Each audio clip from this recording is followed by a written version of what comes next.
Foundation. Thank you for joining us today for a presentation of the Shaftesbury Society. I want to go over a little bit of the history. I think that we failed to share the history of why this is called the Shaftesbury Society here at the John Locke Foundation. Back in 1669, when the world was young, and I'm sure all of you remember it because you were alive then, a young man by the name of John Locke wrote the fundamental constitutions of the colony of Carolina back when North Carolina and South Carolina were one colony. Carolina was governed at that time by the Lords Proprietors back in England, and one of those Lords Proprietors was a man whose title was the Earl of Shaftesbury. He was Anthony Ashley Cooper. He was a benefactor of John Locke, and I actually asked John Locke to write the fundamental constitutions of Carolina. And so we here at the John Locke Foundation, with that name, celebrate the classical liberal tradition of John Locke's philosophy. And every Monday, we honor his benefactor, Anthony Ashley Cooper, the second Earl of Shaftesbury, with the Shaftesbury Society presentation, used to be the Shaftesbury Lunch. But here we are at noon to talk about right to work. That's what today's March 4th presentation is about. Right to work is an interesting topic, and we'll be celebrating a very key anniversary for North Carolina as a right to work state. General Statute 95-78 in the North Carolina state statute says that the right to live includes the right to work. The exercise of the right to work must be protected and maintained free from undue restraints and coercion. It is hereby declared to be the public policy of North Carolina that the right of persons to work shall not be denied or abridged on account of membership or non-membership in any labor union or labor organization or association. That was put into law on March 18th, 1947, which means that on Friday, March 18th, we will be celebrating our 75th anniversary as a right to work state. In celebration of these words in our general statutes and to support the general sentiment, the John Locke Foundation commissioned a paper by Vincent Vernuccio, who will be joining us today. You can look at it online at johnlocke.org. The title of the paper is Pro-Worker, Pro-Growth, Making Right to Work Permanent in North Carolina. Joining us today are our two guests. One is the author of the paper, Vincent or Vinny Vernuccio. He serves as strategic advisor at the Mackinac Center for Public Policy in Michigan and Workers for Opportunity, and he is president for the Institute for the American Worker. He is a graduate of the Ave Maria School of Law in Ann Arbor, Michigan, and also served in the administration of President George W. Bush. Also joining us is a good friend of mine, and I interned under this gentleman, bless his heart, just a few years ago, is George Leaf. He's the Director of Editorial Content for the James G. Martin Center for Academic Renewal here in Raleigh. He holds a Bachelor of Arts degree from Carroll College in Waukesha, Wisconsin, and a Juris Doctor from Duke University School of Law. Go Blue Devils. He was formerly a vice president of the John Locke Foundation until 2003, and then he went to be with the Pope Center for Higher Education Policy, which has now changed its name to the James G. Martin Center for Academic Renewal. He is a regular columnist on Forbes.com, also on National Review. Gentlemen, thank you for joining us today. We're happy to see you and happy to talk about this important anniversary for public policy here in North Carolina. Vinny, I'm going to turn to you first for our conversation. Can you kind of give us an overview of what's this paper about, pro-worker, pro-growth? Well, hey, thanks for having me. And before I get started, first, happy anniversary to worker freedom in North Carolina. Absolutely. It is a huge milestone, one of the first states in the nation to enact a right to work law, and it is something to be incredibly proud of. So happy anniversary. Well, thank you. We'll have a cake later this week. Absolutely. With that, just want to get into, before we get started, what is right to work? Right. Right to work simply means that a union can't get a worker fired for not paying them. That's it. That is all right to work does. It simply says that, and now it applies only to the private sector because of a Supreme Court decision that essentially brought right to work to public employees across the country, but we'll get into that in a little bit. It simply says that a union can't get a private worker fired for not paying them, and that's it. Doesn't affect collective bargaining in any other way. Workers, unions, they can still negotiate with employers over wages, hours, working conditions. Anything before a right to work law, they can negotiate after a right to work law, except the ability to say, pay us or you lose your job. But on a state level, it has dramatic impact. We see right to work states with lower unemployment than their forced union counterparts, higher wage growth, higher income growth, more jobs, more economic activity. And all of this is detailed in the paper. But aside, once again, from all the economic benefits that right to work brings to a state, it's simply about one thing, and that's freedom. Yeah, it is. It's about worker freedom, and that's how we talk about it here at the Locke Foundation. George, you've written extensively in your career about worker freedom and labor policy. You published a book on the topic back in 2005, and then you had your own personal experience with dealing with labor unions. But let's talk about the history real quick about right to work. I think Florida was the first right to work state in the country, passed in 1943, and then in 1947, 10 states. Just after the Second World War, 10 states passed right to work laws, including North Carolina in 1947. And then by 1955, 5 more states had followed suit. What was this sort of post war rush to pass right to work laws in America at that time? Well, thanks very much for the invitation to be on today, Donald. And I'm delighted to have a chance to talk about the history of right to work. After all, I did write a book on that topic back in 2005. The history really goes back to the New Deal. FDR was supported by big labor, and he wanted to pay them back with a big bill that would help them become even more powerful. And that was called the National Labor Relations Act, the NLRA of 1935 was passed. And the law greatly expanded federal control over labor relations. In fact, it probably would have been declared unconstitutional if it hadn't been for the court packing threat of 1936, 1937, which caused the Chief Justice to switch over from the traditional view of the limits on federal power, which had been upheld in a number of cases striking down New Deal legislation. And he said, well, I think maybe we're going to let this go. And so the National Labor Relations Act was upheld in 1937.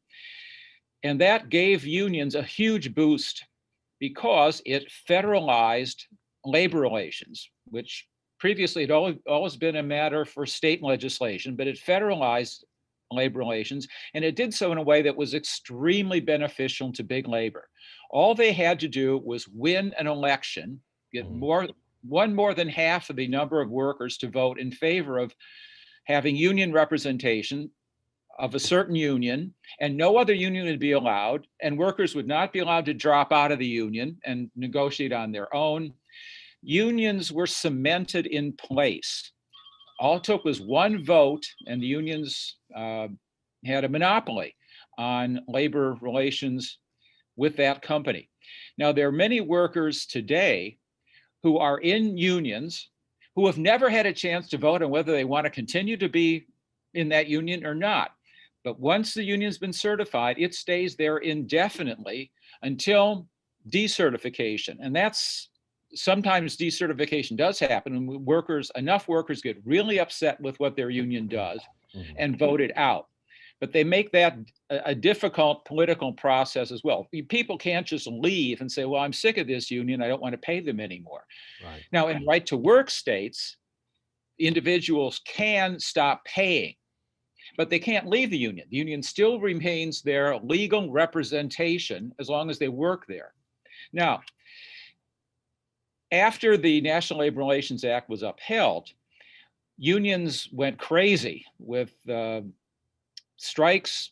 Even during the war, there were a lot of strikes they were supposed not to do, but they did it anyway. And union power expanded exponentially. A few states, in the legislatures in a few states, decided we really don't like what's going on here. And we think that workers in our states at least should have the freedom to drop out of paying for them if they don't like what the union is doing. Florida was the first, and Arkansas followed suit in 1944, 2 states passing right to work laws. But those laws might very well have been declared unconstitutional as a violation of federal supremacy if it had not been for the 1947 Taft-Hartley Act that specifically allowed states to enact right to work statutes. And that opened up made clear the legality of for states to declare their policy to be against compulsory union payments. Mm-hmm. So quite a few states, as you mentioned, Donald, North Carolina among them, passed right-to-work laws in 1947, 1948, 1949, up through 1955. And after that, it was a long time before any other states did. The states where there was powerful union representation, they resisted. Mm-hmm. The states where unions were fairly weak politically, like North Carolina and throughout much of the South, those were the states that enacted right to work in that period of time. Well, thank you, George. And Vinny, you alluded to it a little bit ago about there are economic benefits not only to workers but also states' economies in right to work. George just gave us a great detailed history of how right to work sort of came to be after the NLRA. How is this playing out in states? So how are states who have passed right to work laws comparing to states that have not passed right to work laws? Do we lose Vinny? Yeah, absolutely. There he is. Absolutely. And just going back to the study for a second, George, I have quoted you liberally that George was just talking about, actually in quotes from him from his great books like this, the Free Choice for Workers, and some of his other work. So thank you, George. You made my life writing the study a lot easier. I appreciate it. Yeah, so a lot of that, the history is in the study, and we go through that to show where we have come from and where we are now, which brings us to this question. Right to work, during the 1940s and 50s, we saw many right to work states, many states enact right to work laws, like George was talking about. And then it slowed down a bit. We were seeing about one right to work state, one state enact a right to work law, once a decade. But over the last 10, 20 years, it really has hit hyperdrive. And we've seen many more states see the benefits of right to work, embrace worker freedom, and enact right to work laws. Oklahoma, this millennium was one of the first. And then we saw just a cascade of other states saying, yes, we want to enact right to work. In 2000, and I believe it was early 2012, Indiana became a right to work state. And then this is when I really got involved with the movement, when I went to the Mackinac Center in Michigan in 2012. Michigan, the birthplace of the UAW, long considered a labor stronghold, passed right to work in December 2012. And then you had other states across the country going, wow, if Michigan can do it, so can we. And then you saw Kentucky enacted, you saw West Virginia enacted. Unfortunately, we had a heartbreaker where Missouri enacted it and then repealed it. But states around the country are embracing worker freedom. And now it is a majority of states that are right to work states. And, I don't want to date this broadcast, but right now we're looking at 27 right to work states. And, the hope is that will increase in the near future as well. Well, that's the hope. And I'm going to come right back to you, but this question is for both of you, actually, because I'm curious about both of your takes on it. Let's assume for a moment that economic freedom is a policy, economic freedom for individuals is a policy goal for state lawmakers. How would you rate right to work and the importance of reaching that goal if you were a state lawmaker? Well, I think across the country, state lawmakers have seen that. You see quotes from Site Selection magazine that they won't even consider a state if it's not a right to work state. So the economic and personal freedom advantages of right to work over, the forced unionism states are exponential. And the main thing, though, is, we can talk about the unemployment rates and there being more jobs and less unemployment in right to work states versus their non-right to work state counterparts. We can talk about wages going up faster in right to work states and the economy's doing better. But once again, it really comes down to, as you put it, the personal freedom and worker freedom. It's simply about telling workers that they have the right to say, no, I don't want to pay this union. This union is not doing a good job. And I want the choice to say, yes, I'm going to pay them, or no, I am not. And that really is the heart of what right to work is all about. Yeah, if I could weigh in on to underscore the point Vinny just made, it is a case. There are economic arguments made here, sure, but the real crucial element of this is individual freedom. Do you get to choose whether or not you're going to have someone represent you or not? Mm. Now, in ordinary American contract law, no one ever has to accept another person as his agent against his will. But owing to the NLRA, if a majority of the people in your bargaining unit in a place of work want to have a union, then you are compelled to accept their choice as your agent. Mm-hmm. We never do that anyplace else.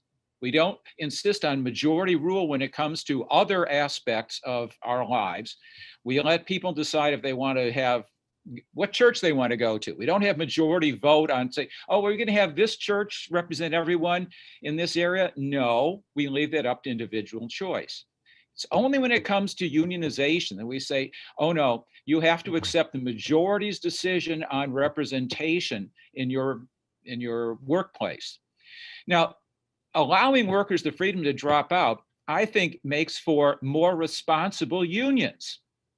If they know that workers have the right to stop paying and leave if they're really unhappy with what they're doing, the union officials are more likely not to go off on wild economic and ideological tangents, since they know that a lot of workers will say, look, I might like what you're doing for me in the workplace, but if you're going to be supporting all these other left-wing causes that I don't agree with, I'm just going to stop paying you.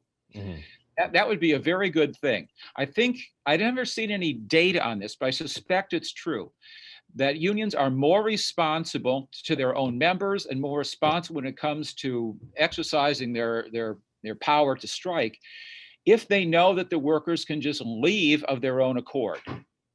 Right, and you know, in thinking about this this issue and in this paper, I was struck by the idea that we heard from the founding fathers, particularly John Adams, when they were debating writing the Constitution. Of course, John Adams was writing letters because he was in Britain at the time, but there was people were putting forward a proposal to have a unicameral legislative body in the United States, and John Adams famously wrote about the tyranny of the majority if we were to have such a body.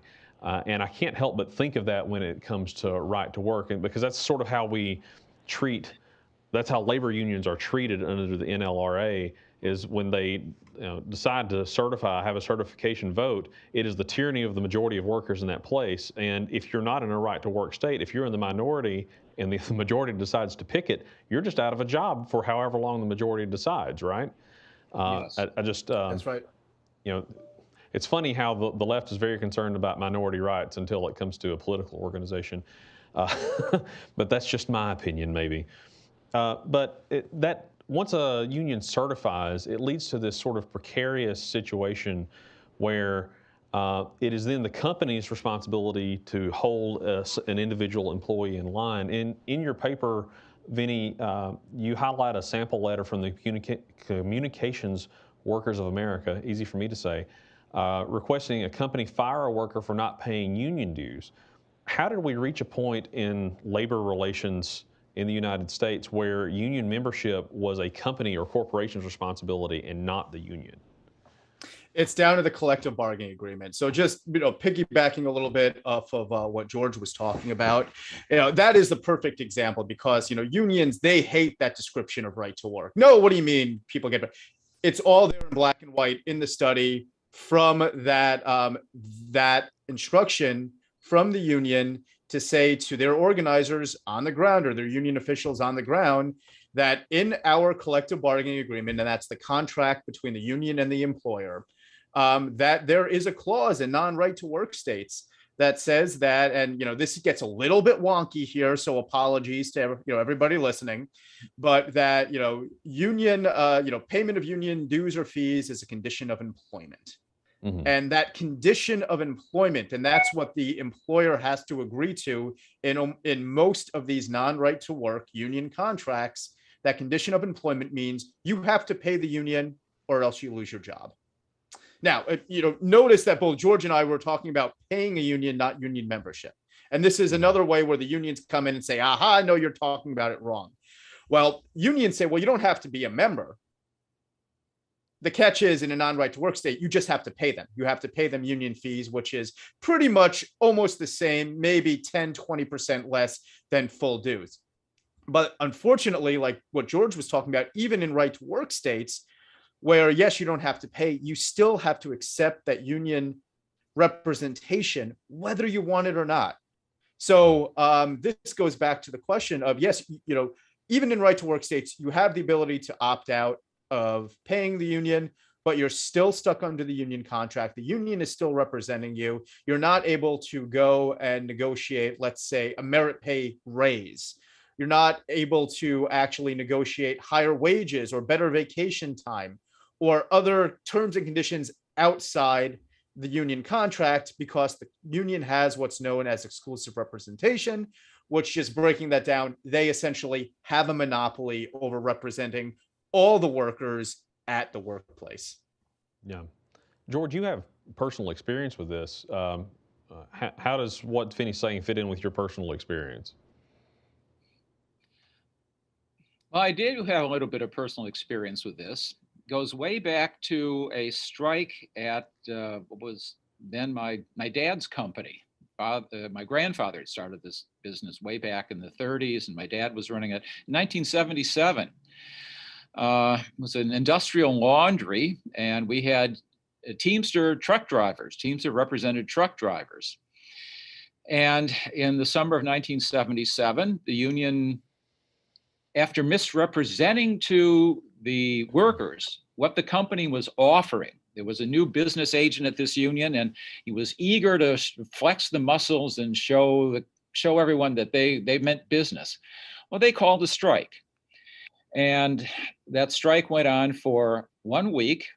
During those days, I drove a truck, delivered the towels and the uniforms because the drivers were out. Then after 1 week, once a strike was called, my dad was then legally able to communicate directly with the workers. This is another way in which this law, the National Labor Relations Act, is unconstitutional. I think it violates the First Amendment. Only after the strike was called legally could my dad negotiate or discuss the actual terms of what the company was offering with the workers.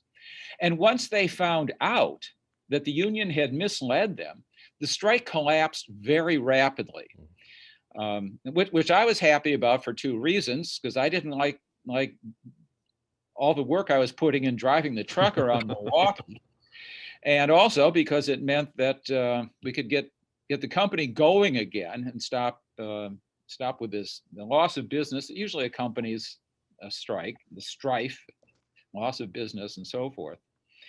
And shortly thereafter, within 1 year, the workers were so upset with what the Teamsters had done to them that they did vote to decertify. And so it had a happy ending as far as I was concerned. But it does show the way the unions are propped up by the National Labor Relations Act. And in my view, the only real solution, the true pull it out by the roots solution to this problem, is to repeal the National Labor Relations Act. I'm all in favor of right to work. They're the best statutes we can do under the circumstances to protect worker freedom. But we should be able, in an ideal world, we just repeal the National Labor Relations Act, get rid of exclusive representation, and send labor representation back to the states where it really belongs under the Constitution. No, thank you. And that's a fascinating story and a great example of why right to work is so incredibly important.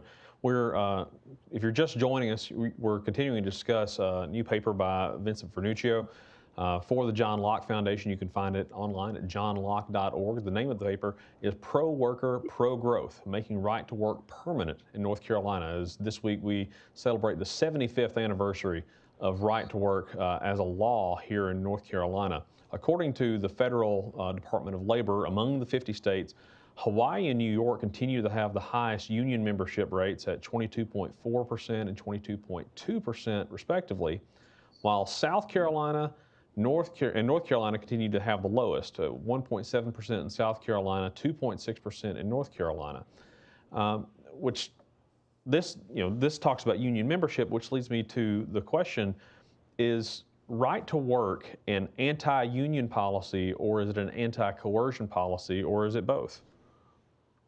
Right to work is simply pro-worker. It gives that worker the freedom to choose whether or not they want to pay a union. Yeah, it is. It is against coercion, and frankly, as we actually talked about in the study, some union officials even like right to work. And going back to one of the things that George was talking about before, we have a great quote from Gary Castile, who was then the Southern Regional Director of the UAW. He made it up to Secretary Treasurer of the union. And he said, this is something I've never understood, that people think right to work hurts unions. To me, it helps them. You don't have to belong if you don't want to. So if I go to an organizing drive, I can tell these workers, if you don't like this arrangement, you don't have to belong. Versus if we get 50% of you, then you all have to belong, whether you like it or not. Now, going back to the previous conversation, they still are stuck getting represented by that union, whether they want to or not. So I'd quibble with him there. But at the other side of that is, right to work, like George was talking about, it makes unions more responsive. They can't take those members' dues for granted. They can't say you have to pay us on pain of your job. If you don't pay us, you're fired. It makes them be more responsive. And we've actually seen union officials in states that have just gone right to work come out and say, well, now we got to do a better job of communicating our value to our membership. So in a sense, right to work can be pro-union, but it just makes them work harder. It makes them represent their members better. And it takes away the ability for them to rest on their laurels and just say, well, you have to pay us no matter what kind of job we do. So, we can do whatever we want. Yeah, if I could wait on that for just a second. One of the little historical anecdotes I included in my book was this. Back in the early 1950s, one of the groups that became zealous advocates for right to work were railroad workers. And you might say, well, railroad, that's heavily unionized. Oh, they were. These were union members. But what happened was, after the right to work, after the National Labor Relations Act was passed and these coercive union contracts became legalized, the company signed an agreement with the Railroad Workers Union saying all the workers now must become members and will have to keep paying dues. Well, a few of the members, at least, said, look, we don't like that. We wanted to be members of this union when we could choose, but we don't like the idea of being forced to remain members against our will. We have no leverage anymore now that it's compulsory. And so they were some of the earliest advocates for right to work. They wanted their union, but they didn't want the coercion that comes with the federal statute. And so that's what we're helping workers to escape from. It gives them an escape hatch. If they don't like what the union's doing for them, if they don't like the representation, if they don't think that they're upholding their interests, if they don't like the union's political activity, which is oftentimes the case, a worker might say, well, yeah, I think the union's doing okay. It represented me in a grievance, but I hate the fact that they're off building their political empire supporting liberal causes that I don't agree with. And so we give those people the right to say, I just don't want you using my money this way. And I think that's a fair argument. We've talked about sort of the state of the right to work movement a little bit, and I do want to return to that because there's some fascinating things going on in different states, particularly in Tennessee going on this fall, but we'll return to that. Let's talk about the labor movement itself. I think we've all read over time about labor conditions, particularly around the turn of the 20th century. We read about coal miners, and we read about the meatpacking industry, lots of different stuff, child labor, all this different stuff. What do you all think about sort of the nature of the labor movement right now? Are unions still a useful thing? Are they a force for good? Are they a force for bad? Are they neutral? Have they outlived their purpose? What is your general opinion of the labor movement right now? This There is was for a both of great you. quote. Yeah, there was a great quote by a guy named Jack Lessenberry in Michigan. He was essentially talking on Michigan's version of NPR. So you can imagine this was no vast right wing bastion of Sure. conservatism. And I'll paraphrase him, but essentially he said that unions have perfected how to organize in the 1930s. And if the 1930s ever comes back, they're going to be in great shape. But the 1930s are not coming back. And unfortunately, we have to divorce the union model today from unions themselves. I think unions can be a force for good and they can be helpful, but unfortunately, the model is broken. And we're seeing that in union membership. We're seeing that in workers consistently voting down unions and saying, no, we don't want your representation.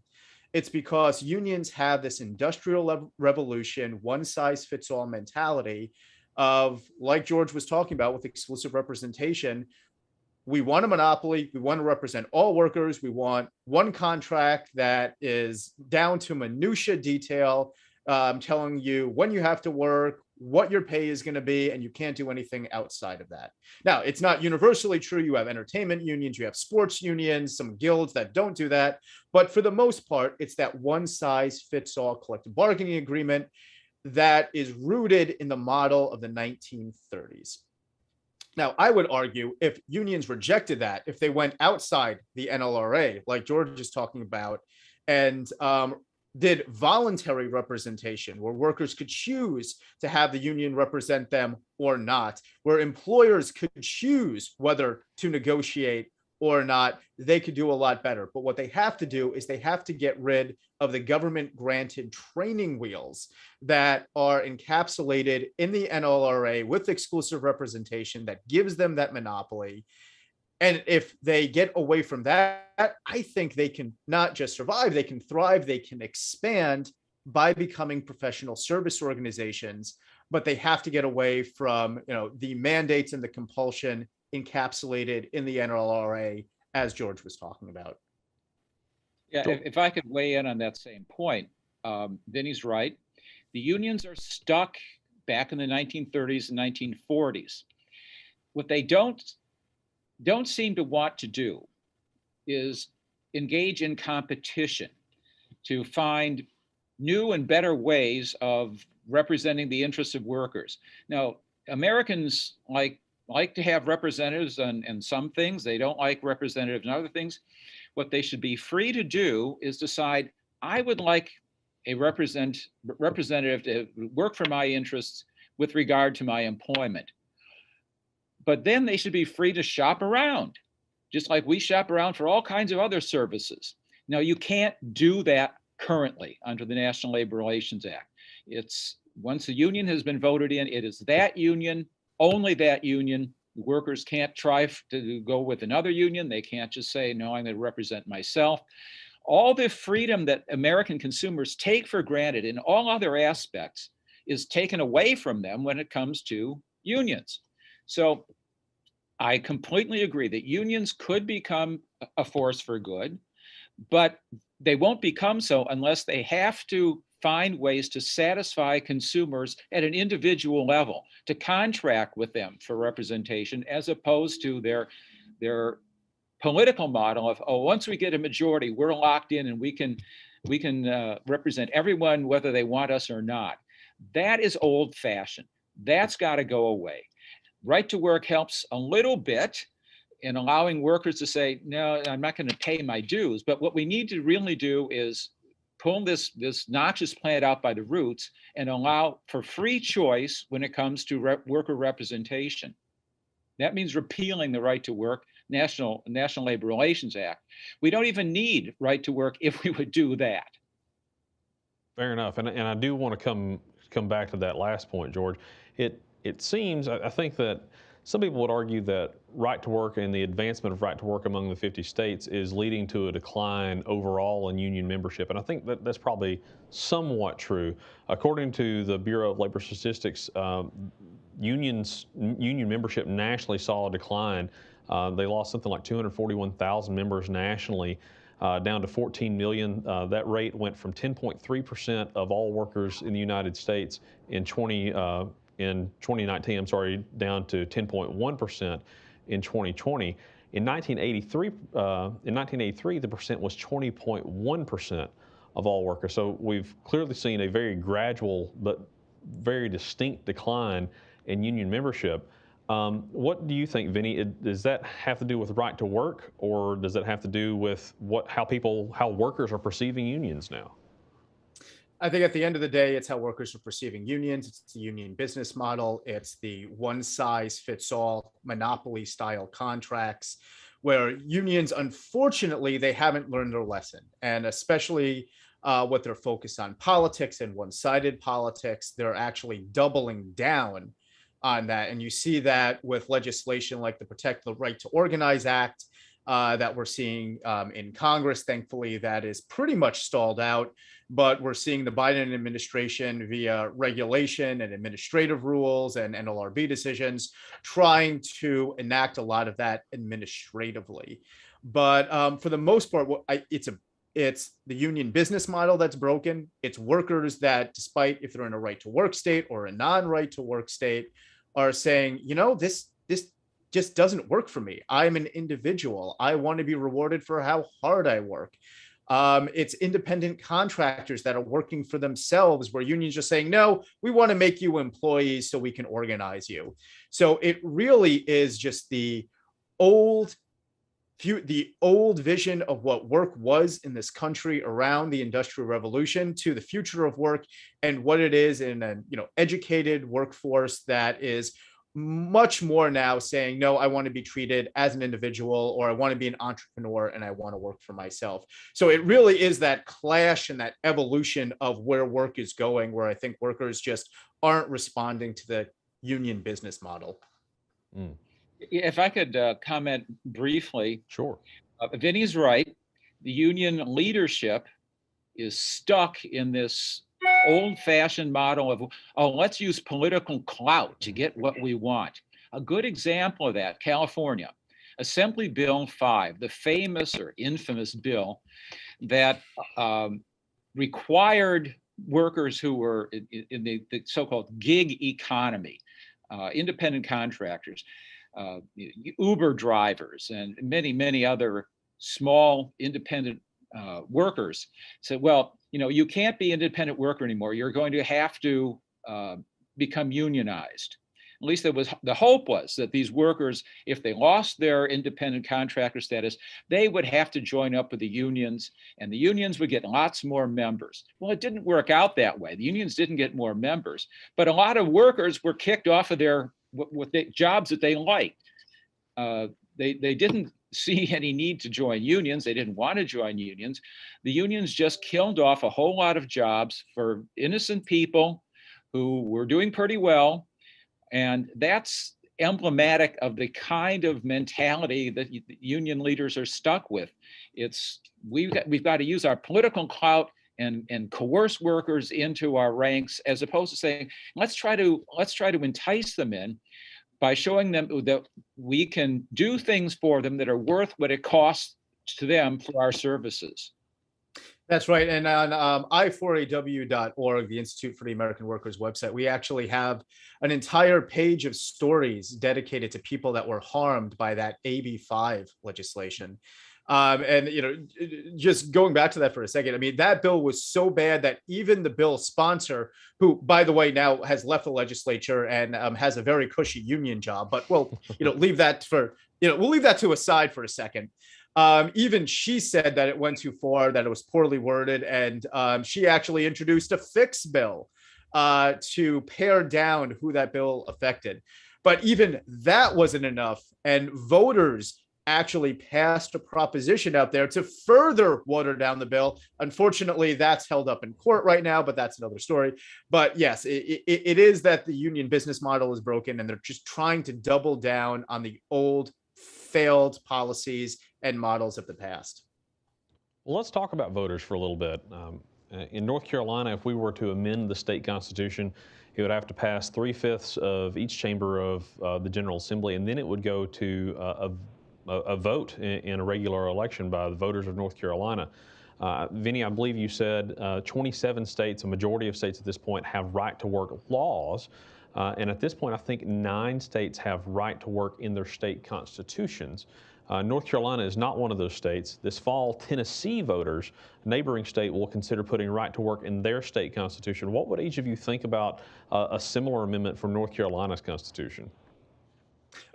Coming from someone in Virginia, where we had a very close call on a right to work possibly being repealed, it is absolutely imperative to strengthen right to work, to solidify it in the Constitution, and to do it when you have the ability to do so, because the unions definitely want to try to bring forced unionism to the South. And, you saw that with the push in my state of Virginia now, thankfully, with the last election, Governor Youngkin getting elected as a Republican, Republicans taking a majority in the House. That is now off the table, but it was a close call. And that's why I think lawmakers in Tennessee are looking to further solidify right to work in their state constitution to make sure that worker freedom is safe for generations to come.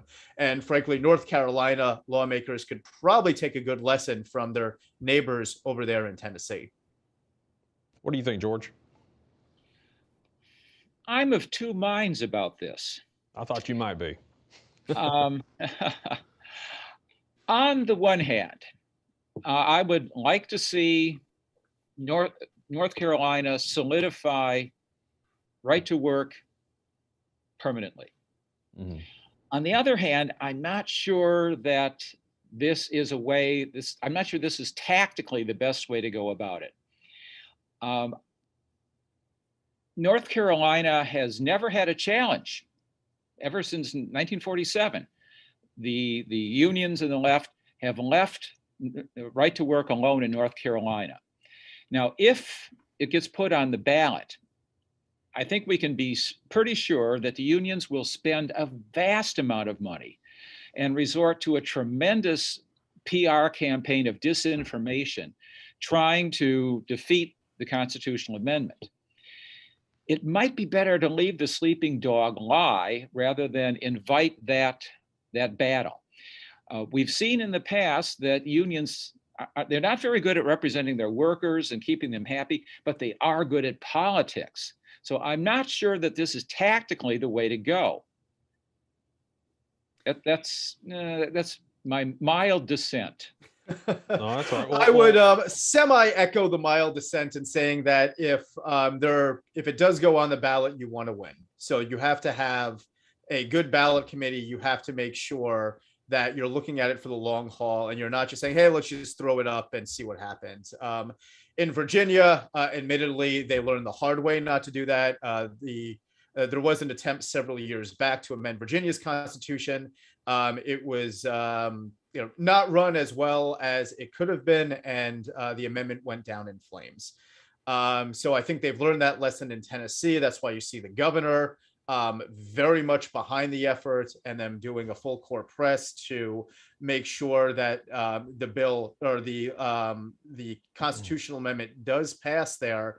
But that would, I think, be the biggest lesson looking at what happens in Tennessee, comparing that to Virginia, is that this is not something to take lightheartedly. It is something that should be serious, should be planned out. And, if you're going to do it, you make sure you can do it and when. I think politically speaking, go ahead, George. One other point about this is the element of money. The unions have a tremendous treasury. They can dip into the pockets of their workers and force them to pay for their politicizing of the issue here in North Carolina, their battle against right to work in North Carolina. The supporters of right to work will have a hard time matching the money. And once the unions get going with a campaign like that, they'll have their media on their side. They'll have a tremendous disinformation campaign, and that worked to overturn it in Missouri. So we need to be careful about this. That's why I'm of two minds. The political strategist in me wants to dissent from both of you a little bit on that, in that if a right to work amendment goes on the North Carolina ballot, even if it doesn't pass, we still have right to work in North Carolina, and the unions will have spent money to not gain ground anywhere else. That is a good point. That is a good point. On the other hand, if they should win and knock it down, or even come close, they might be energized to think, "Hey, look how well we did in North Carolina. We weren't expecting that. Fair enough. Maybe we'll have a chance in the legislature in the future of getting it repealed." Fair enough. So always dicey. It is the old saying: if you're going to shoot the bear, make sure you kill the bear. Right. Right. Make sure you actually hit the target. So, yeah. But one thing to highlight, and we'll take the political strategy out of it. We'll take raising money, getting the ballot committee out of it, and even the question of should it be on the Constitution or not. Taking all that aside, when you look at polling, right to work is incredibly popular. So, we're not talking about disinformation here. We're not talking about, what the chances are on the ballot. I'm just talking vanilla. When you put to people, should unions have the ability to get workers fired for not paying them, or should right to work, put a little more, policy wonky, should unions as a condition of employment require workers to pay them? The polling is off the charts in favor of right to work. So that's one thing, even divorced from the political conversation, that we still have to keep in mind the popularity of this, that voters very much by and large support right to work, whether it's the term right to work or the concept of right to work. It consistently polls very, very well across the country, whether it's in a right to work state or a non-right to work state. It does poll very well. And we do polling here at the John Locke Foundation. We've polled this constitutional amendment several times, and it's always popular. What's always struck me is the high amount with which African American voters would support such an amendment to the state constitution. Until I was reminded by someone that there is a long history of union racial discrimination here in southern states to make sure that white workers had jobs and prevent other people from having union membership. And there are some people in the state that still remember that history, and apparently it shows up in the polling. And I was surprised to know that history apparently still affects some people, particularly when you talk about non-discrimination for membership or non-membership in an organization. So, George, we've talked about this whole conversation has circled around union coercion, and this is for both of you. If you could wave a magic wand and create the Shangri-La of worker freedom, what would you do? Actually, I published a study with the Mackinac Center going back on a lot of the themes we've been talking about here, called it Unionization for the 21st Century. And that would be, if I could wave a magic wand, it's turning unions into professional service organizations like we've been talking about. It's giving up the government granted training wheels of the National Labor Relations Act. It's eventually moving from the compulsion of the NLRA into a more voluntary system where unions are providing services that workers want, they want to pay for, and they want to utilize, but not forcing them into that. So essentially getting away from that monopoly, that exclusive representation. And the flip side of that is unions actually being professional service or HR or training organizations that employers voluntarily want to unionize. We've been focused very heavily on the workers here, and that's what right to work is all about. But I think George alluded to very briefly before that, that employers lose a lot of rights, and they're compelled to negotiate what's called negotiating in good faith with the union. It's taking that compulsion out, making unions, those organizations that employers want to work with, want to utilize, the same as workers, and getting into a much more voluntary system that doesn't have the compulsion that's encapsulated with exclusive representation and the monopolies in the NLRA. So that's Unionization for the 21st Century, and it's on the Mackinac Center's website. And it's MACKINAC. I know George knows that, being from living in Michigan for a while, but MACKINAC.org, and listeners can find out more there. All right, George. I'm in complete agreement with Vinny on this. the essential policy change we have to make is to get rid of the National Labor Relations Act. It was unconstitutional, was passed in 1935. I think it ought to have been declared unconstitutional. It ought to be struck down today, but I don't see that happening in the courts. What we need to do is get Congress to undo its terrible mistake. We're still living with a lot of mistakes from the 1930s, and this is one of the worst of them.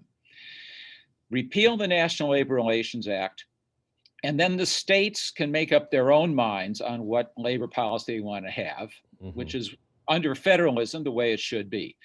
And the right policy, I think, for every state, and then some of them will make the wrong choice on this. I don't think California, New York, or Hawaii will make the right choice if given the freedom to make up their own labor law. But the right labor law, as far as I'm concerned, would simply be go back to the good old common law of contract, which includes the right of workers to make deals with whatever organizations they want to make a deal with, just like any person can make a deal with any organization they want to make a deal with. And then whatever kinds of organizations emerge in the competition to get paying customers, paying workers, that will probably be ideal. And over time, we'll weed out the ones that don't work out very well, just like we weed out bad competitors in all other aspects of the economy. But that's really the way we have to get back to true competition, is to get rid of the National Labor Relations Act, let the states legislate if they wish to, and if they don't want to, just leave it up to the common law of contract and tort and then we will have the right framework for finding the kinds of organizations. They might not even call themselves unions any longer. They probably won't. They probably refer to themselves as some sort of professional representation organization. Guilds. Well, we might go back to guilds. Who knows? But the key thing is that instead of being locked into place with this coercive 1930s law, we would have a modern system of competition to get workers give workers the option of joining up with whatever organization suits their interests. Right. But with Congress being the nightmare organization that it is right now, I think we come back to the history that you taught us earlier, George, which is right to work was a reaction to bad law created by Congress, by the states. And so the states started passing right to work laws to prevent this sort of coercion and provide workers more freedom and actually earning a living wage. Correct. Well, gentlemen, thank you so much for joining us today. We've been discussing Pro-Worker, Pro-Growth, a paper by Vincent Vernuccio, the subtitle being Making Right to Work Permanent in North Carolina. Today, we've been joined by Vinny Vernuccio, the author of the paper. He's been a great guest, along with George Leaf, who is the content editor at the James G. Martin Center for Academic Renewal. If you'd like to read the paper, you can go to johnlocke.org. Again, the name of the paper is Pro-Worker, Pro-Growth. I suggest that you read it. It's a great read. It's not a long read, but it's informational on the important history of what's going on here in North Carolina and the long history of worker freedom in North Carolina. My name is Donald Bryson. I'm president of the John Locke Foundation. We're in favor of worker freedom here at the John Locke Foundation. Freedom's our mission. We hope you follow us.